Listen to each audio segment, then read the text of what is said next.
जेलरू बाहरिबा परे गर्जिछंती विधायक प्रशांत जगदेव आउ कहिछंती जो माने कंस जो माने अन्याय अत्याचार और व्याभिचार करी एक छत्रवाद शासन चलाइथिले ओडिशावासी सेमानकु जवाब दैछंती।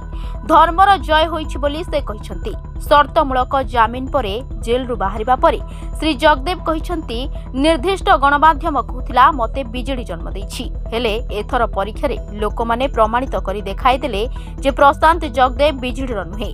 निर्वाचन मंडली बदलिला दल बदलिला जनसाधारण मते निर्वाचित कले।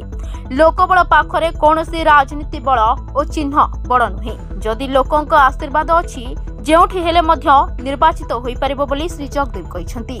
तबे जेल जिबाको नै श्री जगदेव कहिसंती किछि नाही। जेल मो पई गोटिए साधारण कथा। मु कम्युनिस्ट पार्टी रु तयारी होइछि, लढेई करी आसीछि, मंडल कमिशन को सामना करिछि, बहुबार जेल जाइछि। एपरि चक्रांतरे मु बहुबार शिकार होइछि। बाणपुर चक्रांतरे शिकार होइथिली। सेही पुलिस चक्रांत करी मो नारे केस देथिला। आज मध्य सेमिति चक्रांत होइछि। खोर्धा माटी रे लढेई हेला एवं परीक्षा सरिला। धर्मर जय होइछि। आगको मध्य हेबो।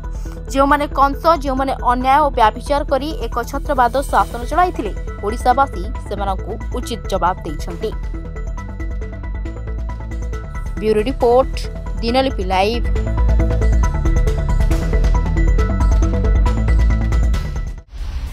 दिनलिपि लाइव को एबे ही लाइक शेयर सब्सक्राइब करंतु।